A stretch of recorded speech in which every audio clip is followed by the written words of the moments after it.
Application का मतलब क्या होता है? यूज। क्या होता है? यूज। और हिंदी वालों को तो लिखा होगा अनुप्रयोग, इस्तेमाल करना। किस चीज का? ट्रिग्नोमेट्री का। भैया रियल लाइफ में ट्रिग्नोमेट्री इस्तेमाल कहाँ होती है?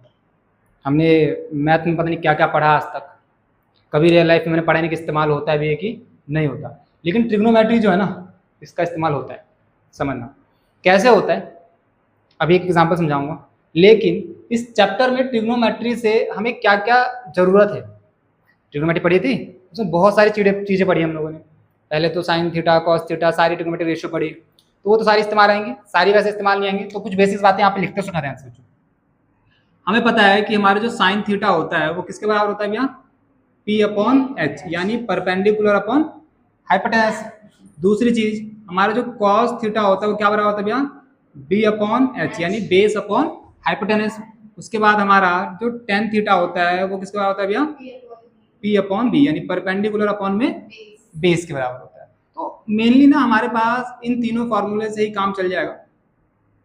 ठीक है, तो ये तीन बातें तो हमें कम से कम ध्यान होनी चाहिए। वैसे तीन क्या, हमें सारी की सारी बातें ध्यान होनी चाहिए, है ना। तो अब सुनो, और साथ में हमने कुछ टेबल पढ़ी थी यहाँ पे, याद है? टेबल में हमने साइन 0 डिग्री कितना होता है, 30 डिग्री कितना होता है, तो वो तो हमारे खून में होना चाहिए। अगर वो नहीं आता तो यहाँ पे चैप्टर हो ही नहीं पाएगा, कोई चांस नहीं है कि ये चैप्टर हो जाए, हमसे नहीं हो पाएगा। समझना, तो कुछ बेसिक्स बातें प्लस टेबल, ये हमें मालूम होना चाहिए। और दो बातें यहाँ पे नहीं है हमारे लिए। क्या? यहाँ पे ना हमें दो एंगल के बारे में समझना है। किसके बारे में समझना है? हमें दो एंगल के बारे में समझना है। भैया वो कौन से दो एंगल होंगे, समझो ध्यान से बच्चों। यहाँ पे ट्रिग्नोमेट्री के अंदर, जैसे मान लो एक एग्जांपल लेते भैया। फॉर एग्जांपल बच्चों, यहाँ पे ना एक बिल्डिंग है कोई हमारी, क्या है? मान लो ये बिल्डिंग है कोई, समझना ध्यान से, इधर सुन लो सब बच्चों ध्यान से। ये हमारी बिल्डिंग है, ठीक है। और कोई, ये जमीन होगी, बिल्डिंग, ठीक है। यहाँ पे ना कोई इंसान खड़ा है, यहाँ पे कोई इंसान क्या है भैया? खड़ा है, समझना। और मुझे ये पता है ना, मान लो मुझे इस बिल्डिंग की हाइट निकालनी है। भैया इस बिल्डिंग की हाइट कितनी है? मैं फीता लेकर नापूंगा नहीं, है ना। ऐसा छत पे चढ़े और इंची टेप पकड़ के गिरा दिया नीचे, कितना गया? एक तो ये तरीका है। हम पढ़े लिखे बच्चे, हम इस्तेमाल करेंगे ट्रिग्नोमेट्री। हम क्या इस्तेमाल करेंगे?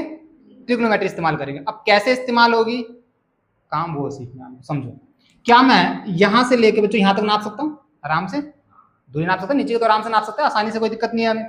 तो भैया मैंने काम करा, मैंने यहाँ से लेके यहाँ तक की ना अपनी डिस्टेंस नाप ली।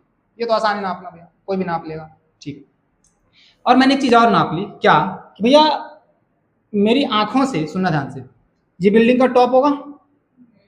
क्या मैं जब देखूंगा बिल्डिंग को, मान लो थोड़ी देर के लिए बच्चों मैं यहाँ से बिल्कुल अपने पाँव से ले रहा हूँ, बिल्कुल क्या ले रहा हूँ? पाँव से ले रहा हूँ। पाँव से लेके मैंने इस बिल्डिंग के टॉप को मिलाया, तो तुमको दिख रहा है क्या यहाँ पे 90 डिग्री का कोण बनेगा? एक ट्रायंगल दिख गया हमको। कौन सा ट्रायंगल दिख गया? एक समकोण त्रिभुज। और ट्रिग्नोमेट्री जो पूरी चलती है हमारी, वो किस ट्रायंगल पे चलती है भैया? समकोण त्रिभुज पे चलती है पूरी, जहाँ पे क्या होता है? एक 90 डिग्री का एंगल होता है। पूरी ट्रिग्नोमेट्री हमने इसी पे पढ़ी, ठीक है। तो ये 90 डिग्री का कोण दिखा, 90 डिग्री के सामने ये मेरा क्या होता है भैया? हाइपोटेनस होता है। और मान लेते हैं मेरा एंगल यहाँ पे होगा, वो एंगल है मेरा थीटा। क्या है भैया? थीटा। क्या मैं इस एंगल को निकाल सकता हूँ? हाँ, हमारे पास डी होता है ना, बचपन से देखा डी होता है। अगर मैं डी को यहाँ रखूँ, मेरे को मालूम चल जाए ना कितने डिग्री का एंगल बनेगा। एक लेजर लाइट लूंगा, रात को ऐसे जला दूंगा, तो कितने डिग्री का एंगल है? मान लेते हैं भैया, मान लेते हैं कि जो ये थीटा है वो 45 डिग्री का एंगल बना रहा है। कितने डिग्री का बना रहा है? 45 डिग्री का एंगल बना रहा है, ठीक है। और मैंने जब ये नापा तो मैंने देखा भैया ये जो डिस्टेंस था ना, वो मान लो 15 मीटर था मेरा। कितना था? 15 मीटर। अब मेरे को बोला गया बता भाई इस बिल्डिंग की हाइट क्या होगी? एच। इस बिल्डिंग की क्या हाइट क्या होगी? ये एच निकालना है मेरे को। तो ऐसी चीज़ों में ना हमारी क्या इस्तेमाल होती है? ट्रिग्नोमेट्री इस्तेमाल। समझ रहे बात को? ऐसी चीज़ों में क्या इस्तेमाल होती है? ट्रिग्नोमेट्री इस्तेमाल होती है। अब कैसे होती है अभी समझते, सुनना। अब यहाँ पर एक चीज़ समझो, अच्छा ये उल्टा भी तो हो सकता है। कैसे? मान लो भैया फिर वही बिल्डिंग है हमारे पास, फिर से समझ लो भैया क्या हमारे पास वही एक बिल्डिंग है, ठीक है। मैंने यहाँ पे कोई एक बिंदु खींच ली मान लो, और कोई लड़का इस बार यहाँ खड़ा है, मान लो कहाँ पे खड़ा है भैया? यहाँ पे खड़ा है। अब वो यहाँ से यहाँ देख रहा है नीचे, मान लो 500 का नोट पड़ा है यहाँ पे, है ना। चील की निगाह है उसकी, उसने ये 500 का नोट देख लिया, उसने ये 500 का नोट देख लिया। और वो देखना चाहता है यार बिल्डिंग से ना कितनी दूर है। सुनो, अब वो ये जानना चाहता है कि भैया मेरे को ये पता लगाना है कि जो ये 500 का नोट है ना वो बिल्डिंग के बेस से, बेस है ना जहाँ पे खड़ा है, तो उसके आधार से वो 500 का नोट कितने की दूरी पे। और उसे मान लेते थोड़ी देर के लिए भैया उसको ना बिल्डिंग की हाइट पता है, इस बार बिल्डिंग की क्या पता है उसको, हाइट पता है कि भैया मान लो इस बिल्डिंग की जो हाइट है फिर से चलो 20 मीटर मान लेते हैं, यहाँ पे क्या मान लेते हैं 20 मीटर, कुछ भी हो सकता है तो क्वेश्चन करेंगे अच्छे समझना। अब मेरे को ये पता लगाना है भैया इस बिल्डिंग से ये 500 का नोट कितनी दूर है। अब लड़का कहाँ पे है, यहाँ पे, समझना यहाँ पे लड़का कहाँ पे था, यहाँ पे, तो अब समझो समझो 90 डिग्री का कोण तो बन रहा है, समकोण त्रिभुज तो बन ही रहा है, इस्तेमाल तो ट्रिग्नोमेट्री करनी है हमको, ठीक है। ये तो समझ में आ गया कि ट्रिग्नोमेट्री इस्तेमाल होगी यहाँ पे। कैसे होगी, यहाँ पे हमें बस दो एंगल समझने, कितने एंगल समझने हमको, दो एंगल। एक एंगल का नाम है यहाँ पे एंगल ऑफ एलिवेशन, क्या बोलते हैं, एंगल ऑफ एलिवेशन, इसको हिंदी में उन्नयन कोण बोलते हैं। क्या बोलते हैं, उन्नयन कोण। उन्नयन कोण कब होता है, जब हम नीचे से ऊपर देखेंगे, नीचे से ऊपर देखते हैं, वो देखा है वो चलने वाली सीढ़ी चलती खुद से चलती है, क्या बोलते हैं उसको, एलिवेटर। खड़े होकर अपना पहुंचा देता है ऊपर, समझ रहे हो, नीचे ही पहुंचाता है वैसे तो, लेकिन ऊपर पहुंचाने का मेन काम होता है ना, नीचे उतरने में तो मेहनत नहीं लगती, आप कूदते फांदते आ जाते हैं, चढ़ने में मेहनत लगती है। तो एलिवेशन क्या करता है, एलिवेटर ऊपर पहुंचाता है ना। तो ऐसे याद रखोगे एंगल ऑफ एलिवेशन क्या होता है, जब हम नीचे से ऊपर देख रहे हो, क्या देख रहे हो, नीचे से ऊपर देख रहे हो, उस एंगल को हम बोलते हैं एंगल ऑफ एलिवेशन, यानी हिंदी में बोलते हैं उन्नयन कोण। तो यहाँ पे जो मेरा थीटा है वो क्या है, एंगल ऑफ एलिवेशन, क्योंकि नीचे से ऊपर देख रहा हूँ, नीचे से ऊपर देख रहा हूँ, तो ये मेरा कौन सा हो गया भैया, एंगल ऑफ एलिवेशन। तो एंगल ऑफ एलिवेशन समझ में आ गया, बोलो भाई, हो गया। एंगल ऑफ डिप्रेशन, दूसरा क्या भैया, डिप्रेशन। देखो डिप्रेशन नाम में छुपा है, डिप्रेशन बिल्कुल नीचा फील करवाया था डिप्रेशन में, है ना। एंगल ऑफ डिप्रेशन, दूसरा क्या है भैया, एंगल ऑफ डिप्रेशन। अच्छा स्पेलिंग देख लेना, शायद से यही होती होगी, है ना अपना, सुनो, एंगल ऑफ डिप्रेशन बोलते, क्या बोलते हैं, डिप्रेशन। अच्छा डिप्रेशन का मतलब नीचे, क्या होता है भैया, यानी जब मैं, सुनो, जब मैं ऊपर से नीचे देखूंगा, कहाँ से, ऊपर से नीचे देखूंगा, उस एंगल को बोलेंगे एंगल ऑफ डिप्रेशन। उस एंगल को क्या बोल देंगे, एंगल। अब जैसे यहाँ देखो, ये खड़ा हूं मैं यहाँ पे, मान लो मैं ही हूं, है ना, तो जब मैं ऊपर से नीचे की ओर देख रहा हूं, समझना, तो जो एंगल बनेगा वो क्या बनेगा, एंगल ऑफ डिप्रेशन बनेगा। अब भैया यहाँ कंफ्यूजन ये है कि एंगल ले कौन सा, समझ, बच्चे गलती करते हैं, वो ये वाला एंगल ले लेते हैं, नहीं ये नहीं लेना। सुनना, हमेशा एंगल बनाने के लिए ना हमें एक बेस चाहिए होता है। एंगल बनाने के लिए देखो ना, जैसे यहाँ पे बेस था ना, ये बेस के आधार पर तुमने एंगल बनाना भी, इस लाइन को एंगल बनाएगा हमारे पास, तो यहाँ तो बेस ही नहीं है हवा में, बेस दिख रहा है कहीं पे हवा में, नहीं ना, तो हमें बेस बनाना होगा, यहाँ पे हमें क्या करना होगा, बेस बनाना होगा। तो मान लो भैया एक बेस बनाते हैं हम इसकी आंखों से, ऐसे यहाँ पे आंखों में घुसा दिया मैंने इसके बेस, एक बेस बन गया। तो इस बेस से मैं देखूंगा ये वाला एंगल, अगर समझ में कहानी, ये वाला एंगल देख रही है, ये थीटा मेरा, समझ रहे बात, तो कहानी बेस से देख रहा होता है एंगल हमेशा ना, इसके बेस के बिल्कुल सीधा देखना है हमको, इस बेस के लाइन एक लाइन मान दी हमने, समझ बात को। तो एंगल ऑफ डिप्रेशन कौन सा होगा, ये वाला। और एक काम की चीज सुनो, हमेशा एंगल ऑफ डिप्रेशन और एंगल ऑफ एलिवेशन बराबर होते हैं, समझ रहे हो। तो कभी कभी तुम्हें क्वेश्चन में बोलेगा एंगल ऑफ एलिवेशन दिया है, कभी कभी बोलेगा एंगल ऑफ डिप्रेशन दिया है। डिप्रेशन दिया होगा तो ऊपर बना लेंगे, नीचे वही एंगल आ जाएगा, समझो, पता है ना, बचपन में सीखी थी एक बात कि भैया अगर दो लाइन पैरेलल होती है, देखो ना ये लाइन मैंने इसके पैरेलल तो ली, और जब एक लाइन ऐसे काटती है तो भैया यहाँ वाला जो एंगल बनेगा, ये लाइन थी, तो ये वाला जो एंगल बनेगा वो इसके बराबर ही तो होगा, समझो बात को। तो एंगल ऑफ डिप्रेशन बराबर होता है एंगल ऑफ एलिवेशन, या बोलो एंगल ऑफ एलिवेशन बराबर होता है एंगल ऑफ डिप्रेशन, यानी भैया एंगल ऑफ एलिवेशन हमेशा बराबर होगा एंगल ऑफ डिप्रेशन, समझे बात को कहानी, ठीक है, यहाँ तक कोई दिक्कत नहीं। इतना ही कॉन्सेप्ट है बस, इस चैप्टर के अंदर कॉन्सेप्ट इतना ही है। क्वेश्चंस परेशान करेंगे यहाँ पे, क्वेश्चन बहुत आसान आसान से होंगे और क्वेश्चन बहुत मुश्किल भी होंगे। मुश्किल देखो, मुश्किल कब होगा, जब हमसे ना एक चीज पूछेगा। अब जैसे मान लो चलो इन्हीं क्वेश्चन करते हैं, जब लिखा है तो उसको खत्म करते हैं, बस समझ लेना।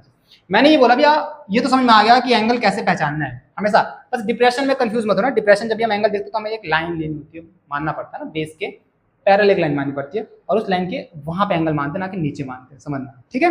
अच्छा भैया इसी क्वेश्चन को एक बार सॉल्व करके देखते हैं ट्रिग्नोमेट्री का इस्तेमाल करके, सुनना ध्यान से बच्चों। देखो दूसरी चीज, क्या दे रखा है, क्या पूछा है।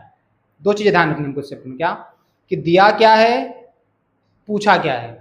समझ रहे क्या बोल रहा हूँ, दिया क्या है, पूछा क्या है, उन दोनों में ना रिलेशन ढूंढना बस हमको, उन दोनों में क्या ढूंढना हमको, रिलेशन। और ट्रिग्नोमेट्री भी तो क्या है, रिलेशन ही तो है, साइड्स का रिलेशन है एंगल के साथ, बताया था पहली क्लास में, याद हो, कल वीडियो भेजी तो ग्रुप में देखा है, देख लेना उस वीडियो को जो बना रखी है, उसको अच्छे से नोट्स बना लेना खुद से, तभी जाकर ट्रिग्नोमेट्री समझ में आएगी, वरना नहीं आएगी। ठीक है भाई, जिसका भी वीक है तुम दोनों का, अच्छे से देख के खुद नोट्स बनाना, तब जाकर चीजें समझ में आएंगी। ठीक है, अब सुनो, मैंने बोला भैया कि इस चैप्टर में क्या देखना है कि दिया क्या है और निकालना क्या है, समझे। तो देखो ध्यान से, इस वाले फिगर की बात करते भैया, यहाँ पे और एक बार दोबारा बनाते हैं। अब मैं इसको नॉर्मल ट्रायंगल बना लो ऐसे करके, नॉर्मल ट्रायंगल बना लिया। मान लो भैया ये ट्रायंगल है ए बी और सी, यहाँ पे 90 डिग्री, अब थीटा मेरा यहाँ पे कितने डिग्री का है भैया, 45 डिग्री का है, 45 डिग्री का है। और मेरे को ये डिस्टेंस पता है कितना है भैया, 15 मीटर। ये कितना है भैया, 15 मीटर का डिस्टेंस दिया हमको। और हमसे क्वेश्चन वाला पूछ रहा है, बताओ इस बिल्डिंग की हाइट क्या है, इस बिल्डिंग की हाइट क्या है, ये हमसे पूछ रहा है, बता देंगे। आओ सुनो, सुनना ध्यान से। थीटा ये है, थीटा के सामने वाला परपेंडिकुलर होता है, पता है ना, थीटा के सामने वाला क्या कहलाता है, परपेंडिकुलर, और जो बच जाता है वो बेस। और ये तो हमें पता भी है हमेशा क्या होता है, हाइपोटेनस होता है, समझ गए। यानी भैया हमें बेस दिया है, परपेंडिकुलर पूछ रहे हैं, ये तो पूछ रहा है, बेस दे दिया, बताओ परपेंडिकुलर क्या होगा। तो परपेंडिकुलर और बेस का रिलेशन कहाँ पे होता है भैया, यहाँ पे होता है, टेन थीटा पे। कहाँ पे होता है, टेन थीटा पे। तो हम किसका इस्तेमाल कर लेंगे, टेन थीटा का इस्तेमाल कर लेंगे। बात समझ रहे हो कहानी, समझो कैसे, समझो भैया। हमें एक बात समझ में आ गई क्या, कि हमें टेन थीटा इस्तेमाल करना है, क्या करना है, और टेन थीटा बराबर क्या होता है, परपेंडिकुलर अपॉन में बेस, परपेंडिकुलर अपॉन में बेस होता है भैया। टेन थीटा, थीटा कितना हमारा 45 डिग्री ना, एंगल कितना है 45 डिग्री, तो थीटा की जगह क्या आ गया 45 डिग्री। परपेंडिकुलर क्या है हमारा, ए बी, परपेंडिकुलर क्या है भी हमारा, ए बी। बेस क्या भी हमारा, सी बी या बी सी, कुछ भी बोल लो, बी सी। और टेन 45 का मान कितना होता है, एक, टेबल याद होगी तो सीखिए आसान से। तो 1045 बराबर होता है भैया एक, बराबर ए बी कितना है भैया, ए बी को हमने एच मान रखा है तो एच लिख दो, बटे में बी सी कितना है हमारा 15 मीटर, कितना है भैया 15। अब इधर आगे क्या हो जाएगा, ये गुणा, तो एक गुणा में 15 बराबर में एच, यानी एच भी हमारा कितना आ गया 15 मीटर। आई बस समझ कहानी, यानी बिल्डिंग भी हमारा कितने का हो जाएगा 15 मीटर का हो जाएगा। आई बस समझ कहानी, देखो नीचे खड़े खड़े हमने बिल्डिंग की हाइट नाप दी, बन गए इंजीनियर। समझे बात कहानी, इस्तेमाल कैसे होना है, सेम तरीके से ये भी कर लेंगे हम लोग, सेम तरीके से। अब देखो, क्योंकि यहाँ पे भी मान लेते हैं 1045 थोड़ी देर के लिए, या फिर चलो कुछ और एंगल मान लेते हैं। मान लो थीटा क्या मान ले, बोलो 30 डिग्री, चलो थीटा मान लेते हैं यहाँ पे क्या 30 डिग्री। तो बात बताओ, ये 30 है तो ये भी कितना होगा भैया 30। अभी बताया आपने कि एंगल ऑफ एलिवेशन क्या होता है, एंगल ऑफ डिप्रेशन के बराबर होता है। तो एंगल ऑफ एलिवेशन डिप्रेशन क्या हो जाएगा, बिल्कुल बराबर, तो 30, तो ये भी क्या हो जाएगा 30 डिग्री। अब फिर वही ढूंढो कि क्या दिया है, क्या पूछा है। थीटा ये रहा, थीटा के सामने परपेंडिकुलर, नीचे वाला बेस, बच गया हाइपोटेनस। तो परपेंडिकुलर दे दिया इस बार, क्या पूछा हमसे, बेस, तो वही रिलेशन आ गया पी और बी के बीच में।